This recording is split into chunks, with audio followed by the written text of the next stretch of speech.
देश भर में लोकसभा चुनाव का परिणाम सामने आता है और उसके बाद अयोध्या नगरी की चर्चा होने लगती है, क्योंकि सबकी निगाहें टिकी थी अयोध्या पर। उस अयोध्या पर जहां राम मंदिर बना, उस अयोध्या पर जहां कहा जाता है कि भगवान श्री राम को लाने वाली भाजपा है। देश भर में भाजपा को वोट देने वाले लोगों की एक ही राय थी कि जो राम को लाए हैं हम उनको लाएंगे। लेकिन जब अयोध्या का परिणाम सामने आता है तो वहां पर कुछ और ही नजारा देखने को मिलता है, वहीं से भाजपा हार जाती है। इसी मुद्दे पर हम चर्चा करेंगे। हमारे साथ बात करने के लिए स्टूडियो में मौजूद हैं हमारे सीनियर जर्नलिस्ट राजीव रंजन जी। इनसे हम सवाल करेंगे। पहला सवाल राजीव जी यही रहेगा कि अयोध्या, जिस पर दुनिया भर की निगाहें टिकी थी, वहीं से भाजपा हार गई। आप बिल्कुल ठीक कर रही हैं वंदना जी कि अयोध्या वो भगवान राम की जन्मस्थली है जी। जहाँ का आंदोलन भाजपा को, भारतीय जनता पार्टी को एक देश में एक नई पहचान दिया था। भाजपा का जो एक छवि थी, वो एक हिंदूवादी छवि को बनाने में अगर सबसे बड़ी भूमिका जो थी वो अयोध्या की थी। और ये बात भी सही है कि भाजपा ने इसके लिए लंबी लड़ाई लड़ी। याद कीजिए वो जब लालकृष्ण आडवाणी भाजपा राम मंदिर के लिए, अयोध्या में मंदिर के लिए उन्होंने रथ यात्रा निकाली थी। तो ऐसे में भाजपा, अगर आज भाजपा है तो उसमें भाजपा को अगर सत्ता में लाने में अयोध्या की बहुत बड़ी भूमिका रही है। और ऐसे में अयोध्या से भाजपा के प्रत्याशी की हार, ये एक बहुत बड़ी भाजपा के लिए एक बहुत बड़ा झटका है ये कि भाजपा का कैंडिडेट अयोध्या से, और वो अयोध्या जहां अभी 6 महीने भी नहीं हुए हैं, पिछले 22 जनवरी को वहाँ भगवान राम का मंदिर का निर्माण होता है और प्रधानमंत्री नरेंद्र मोदी पूरे तामझाम के साथ भगवान राम के प्राण प्रतिष्ठा में शामिल होते हैं। तो उस अयोध्या से भाजपा कैंडिडेट का हारना, ये भाजपा के लिए बहुत बड़ा झटका है। जी राजीव जी, बहुत सारे सवाल हैं कि क्या प्रभु श्री राम का आशीर्वाद भाजपा को नहीं मिला, लेकिन कुछ लोग ऐसा भी कह रहे हैं कि भाजपा के जो प्रत्याशी थे वहाँ के लल्लू सिंह, वो पिछले 2 बार से वहाँ के सांसद हैं। ऐसे में खुद भाजपा के ही जो नेता थे वही नहीं चाहते थे कि वहाँ से लल्लू सिंह को टिकट दिया जाए। ऐसे में भाजपा से ऐसी क्या गलती हो गई जिसका जवाब कल के परिणाम में देखने को मिला? देखिए, भाजपा, हम यहाँ से बैठ करके जिस चीज का आकलन कर रहे हैं कि भाजपा के नेता नहीं चाहते थे कि लल्लू सिंह वहाँ से चुनाव जीतें या उनको वहाँ से चुनाव का टिकट दिया जाए, लेकिन मामला सिर्फ इतना ही नहीं है वंदना। भाजपा अगर लल्लू सिंह को टिकट देती है तो उसके पीछे भाजपा का एक कॉन्फिडेंस भी दिखता है कि भाजपा ने अयोध्या के लिए जो कमिटमेंट था भाजपा ने जो अयोध्या का जो कार्यभार लिया था उसको वो पूरी कर चुकी होती है। वहाँ अब भव्य राम मंदिर का निर्माण हो चुका है, वहाँ भगवान राम के प्राण प्रतिष्ठा हो चुकी है और लोग हजारों लाखों श्रद्धालु अयोध्या पहुंच रहे हैं और भगवान राम के दर्शन कर रहे हैं। अयोध्या, और बिल्कुल आप सही करेंगे कि अयोध्या का रंग बदल गया है। वहाँ अंतर्राष्ट्रीय हवाई अड्डा बन चुका है, वहाँ का जो रेलवे स्टेशन है वहाँ वो वर्ल्ड क्लास का रेलवे स्टेशन बनाया गया है। साथ ही अयोध्या नगरी की भी पूरी सूरत तस्वीर बदल चुकी है। तो ऐसे में अयोध्या से अगर कोई भाजपा का प्रत्याशी चुनाव हारता है तो सवाल उठने लाजमी है। लेकिन जो हमको दिखता है, जो उस निर्माण के पीछे, उस विकास के पीछे की सच्चाई क्या है, वो शायद हम लोग चर्चा नहीं कर पाते हैं वंदना। तो हम बताना चाहेंगे अपने दर्शकों को कि भाजपा का वहाँ अयोध्या से हार जाना लोकसभा चुनाव, ये कोई ऐसा ही कोई अचानक हुई घटना नहीं है। वहाँ इसकी पृष्ठभूमि पिछले कई सालों से, जैसे ही राम मंदिर बनाने का सुप्रीम कोर्ट का फैसला आता है और राम मंदिर बनाने का कार्य शुरू होता है और उसके लिए एक ट्रस्ट की स्थापना की जाती है, वहाँ के अयोध्या वासियों के लिए उस समय से वो जो समस्याएं जो हैं तब खड़ी हो जाती हैं। सबसे पहले वहाँ जमीन का जिस तरह से अधिग्रहण किया गया, जो लोगों से जमीनें ली गई मंदिर के लिए या फिर अयोध्या के पूरे विकास के लिए, वहाँ की सड़कों के लिए, सरयू नदी के सौंदर्यीकरण के लिए, या रेलवे स्टेशन के को विश्व स्तरीय बनाने के लिए, या फिर वहाँ एयरपोर्ट को बढ़ाने के लिए। तो वो जो जिन लोगों की जमीनें ली गई उनके बीच भी भारी नाराजगी थी। दूसरी बात, उस समय भी कई ऐसे खबरें आती रही कि अयोध्या में औने पौने के दाम में किसानों से जमीन लेकर के या वहाँ के अयोध्या वासियों की जमीन लेकर के उसको फिर सरकार जब अधिग्रहित करती है तो उसमें करोड़ों का खेला होता है। तो इन आरोपों का भी भाजपा को वहां सामना करना पड़ा है। और अगर भाजपा के उम्मीदवार वहां से हारे हैं तो इसकी एक मुख्य वजह है कि उन्होंने वहां राम की तो प्राण प्रतिष्ठा कर दी, भव्य मंदिर का तो निर्माण कर दिया, लेकिन अयोध्या वासियों के मन में क्या है इसकी कभी भी उन्होंने सुध नहीं ली, कोशिश नहीं की। और आप जहां तक बता रही है, अयोध्या में तो 5 स्टार होटल बन रहे हैं और बड़े बड़े औद्योगिक घरानों के 5 स्टार होटल बन रहे हैं। तो अयोध्या जिसके लिए जाना जाता है, अयोध्या धर्म नगरी के रूप में जाना जाता है, अयोध्या भगवान राम की जन्मस्थली के रूप में जाना जाता है, और अयोध्या को लेकर के एक लंबी लड़ाई लड़ी गई है। बताया जाता है कि वो 500 साल की लड़ाई थी, लेकिन आज़ादी के बाद अयोध्या बाबरी मस्जिद और राम मंदिर को लेकर के जिस तरह के विवाद चले हुए, वो कई दशकों तक वो विवाद कोर्ट में चलता रहा।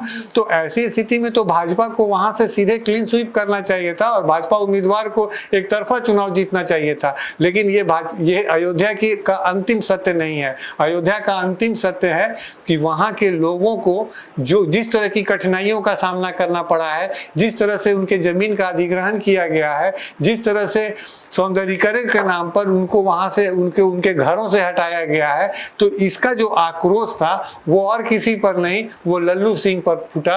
और उसका परिणाम हुआ कि लल्लू सिंह अयोध्या जैसे जगह से, जहां जो भाजपा का एक तरह कहें कि वो प्ले फील्ड था, और भाजपा ने अगर भारत पूरे देश में जो राजनीति की है वो अयोध्या के इर्द गिर्द घूमती रही है। कम से कम पिछले जब से अयोध्या विवाद और 90 के दशक के बाद जब मंडल कमंडल की जो बात शुरू हुई थी देश में, तो वह तब से जो शुरू हुई थी, तो अब लगता है कि अयोध्या से भाजपा की राजनीति का अंत हो चुका है। जी, और राजीव जी, सवाल सिर्फ अयोध्या पर नहीं उठ रहा है, सवाल भाजपा के लिए पूरे उत्तर प्रदेश की जो कल परिणाम सामने आया, उत्तर प्रदेश की जो दशा है उस पर उठ रहा है, क्योंकि उत्तर प्रदेश में सबसे ज्यादा विकास आजकल हो रहा है। मतलब देश दुनिया से लोग वहाँ घूमने जाते हैं। काशी की अगर हम बात करें तो काशी में भी जो पर्यटक हैं वो पहुंचते हैं, कोई दिक्कत नहीं है लोगों को। वहां पर आप जाएं काशी तो वहां सिर्फ प्रधानमंत्री नरेंद्र मोदी और योगी आदित्यनाथ का नाम लिया जाता है। भाजपा का घर कहा जाता है उत्तर प्रदेश।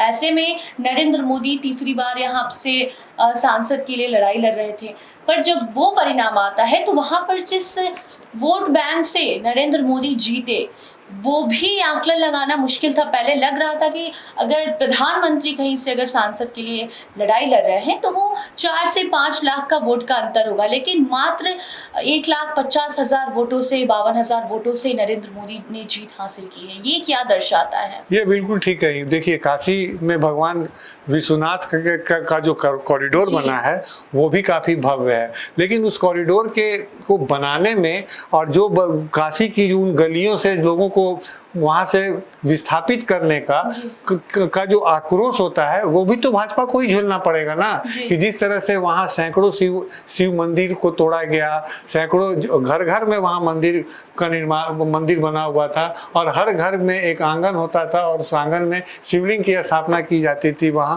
तो वो जो लोग थे जो वहां से विस्थापित हुए थे, उनका गुस्सा और तो किसी पर नहीं निकाल सकते थे, तो वो प्रधानमंत्री पर ही निकाल सकते थे, जो भाजपा के वहां से सबसे मतलब कि बड़े चेहरा थे भाजपा के, वो बनारस से चुनाव लड़े थे। और आप बिल्कुल सही कह रही हैं वंदना कि हम 2014 से लेकर 2019 के जो प्रधानमंत्री नरेंद्र मोदी की बनारस से जीत का जो आंकड़ा देखते हैं और जीत का जो मार्जिन था, वो लगातार वो इस बार बहुत चौंकाने वाला है। प्रधानमंत्री 2014 का भी चुनाव जीते थे, तब अरविंद केजरीवाल उनके मुकाबले में थे, तब उस समय प्रधानमंत्री 4.5 लाख से भी अधिक मतों से जीते थे। 2019 में भी उन्होंने उसी उसी जीत को फिर दोहराया और वो फिर 4-4.5 लाख वोटों से वहां जीते थे। लेकिन इस बार जो प्रधानमंत्री का जो जीत का जो फासला था वो अब 4-4.5 लाख से घट करके अब वो 1.5 लाख 1,52,000 पर पहुंच चुका है। तो ये इस बात को दर्शाता है कि ठीक है, आपने विकास कार्य तो किया, लेकिन उस विकास के पीछे जो दर्द है, जो लोगों का कि जो उसमें जो जिन लोगों की उसमें जिन्होंने अपने सैक्रिफाइस किया है अपनी जमीन से, अपने घरों से, तो उसका जो एक आक्रोश है वो तो वहाँ काम कर रहा था और वो इस बार साफ दिखा है। जी राजेश जी, सवाल एक और है कि उत्तर प्रदेश में 62 से 65 सीटों पर राज करने वाली एनडीए 34 से 35 सीटों पर आ गई। क्या कहता है ये परिणाम? तो ये परिणाम करता है कि भाजपा के प्रति जो लोगों के अंदर जिस तरह के को गुस्सा कहिए या भाजपा को लेकर कई तरह के सवाल उनके अंदर थे जिसका जवाब जब नहीं मिला, तो ये पूरे उत्तर प्रदेश में दिखा है। और ये कहना कोई भी इसमें नहीं है कि उत्तर प्रदेश को जिस तरह से बिहार को तेजस्वी यादव अपने अकेले अपने कंधों पर रखे हुए थे, उसी तरह से समाजवादी पार्टी के अध्यक्ष अखिलेश यादव भी पूरे यूपी को अपने कंधों पर लेकर चल रहे थे। हालांकि वहाँ कई जगह उनको राहुल गांधी का भी साथ मिला, जो तेजस्वी को यहाँ पर अंतिम समय में जो 2 सभाएं हुई और उससे पहले एक भागलपुर में, लेकिन वो तेजस्वी को भी बिहार में नहीं मिला। तो ये जो आक्रोश था लोगों का या भाजपा को लेकर के उनके मन में जो दुविधा थी वो पूरे उत्तर प्रदेश में दिखी है। और उत्तर प्रदेश में भाजपा वैसी सीटों पर हारी है कि जिसकी शायद भाजपा का नेतृत्व कभी कल्पना भी नहीं किया था। संजीव बालियान हार गए वहां से चुनाव, लल्लू सिंह हार गए अयोध्या से चुनाव। तो इस तरह के कई ऐसे वहां उदाहरण मिलते हैं कि उससे लगता है कि अब भाजपा को या आप इस तरह के विकास से या मंदिर बना करके या अयोध्या का विकास करके या बनारस का विकास करके ही आप लोगों का वोट नहीं ले सकते हैं, क्योंकि लोगों के मन में अभी और भी कई तरह के सवाल हैं, उनके पास कई तरह की समस्याएं हैं, उसके प्रति भी सरकार को सोचना पड़ेगा। जी, तो जिस तरीके से भाजपा उत्तर प्रदेश को अपना गढ़ मानती रही है और ऐसा देखने को भी मिला है क्योंकि उत्तर प्रदेश का विकास भाजपा के द्वारा किया जाता है, लेकिन इस बार राम मंदिर या फिर काशी, ये सबका जो असर है वो परिणाम में देखने को नहीं मिला। भाजपा ज्यादा ओवर कॉन्फिडेंट हो गई उत्तर प्रदेश को लेकर, जिसका असर कल के परिणाम में देखने को मिला। अब देखना होगा कि आगे भाजपा इससे क्या सीख लेती है। कहा जा रहा है कि एनडीए तो जीत गई है, लेकिन भाजपा की ये हार मारी जा रही है। आगे उसके बाद और भी कई मुद्दों के साथ आपके सामने हम हाजिर होंगे। देखते रहिए फर्स्ट बिहार झारखंड। धन्यवाद। पनोरमा ग्रुप, जो सोचता है वो करता है, आपके अपने सपनों का आशियाना। ये लो मुंह मीठा करो, आज मैंने अपना जॉब छोड़ दिया, अब हम पूर्णिया वापस जाएंगे। जॉब छोड़ दिया है? मतलब ये घर कैसे चलेगा? हम करेंगे क्या? और माँ बाबूजी क्या बोलेंगे? इसलिए मैं एक और मिठाई का डब्बा लाया। अपने बिजनेस के लिए लोन अप्रूव हो गया। अरे लोन अप्रूव हो गया वो तो ठीक है, लेकिन पूर्णिया में हम रहेंगे कहाँ? अपना घर भी तो नहीं है वहाँ। इसलिए तो एक और मिठाई का डब्बा अलग से लाया हूँ। हमने पूर्णिया में घर ले लिया है, पूर्णिया के ई होम्स पैनोरमा में। पूर्णिया में पैनोरमा ग्रुप लेकर आए हैं ई होम्स पैनोरमा। बड़ा घर, आलीशान जिंदगी और अत्याधुनिक सुविधाओं के संग। अरे अब क्यों मुंह मीठा करवा रही हो? क्योंकि हम घर वापसी जो कर रहे हैं। घर वापसी की खुशी पूर्णिया में ई होम्स पैनोरमा के संग। E Homes Panorama, luxurious lifestyle redefined.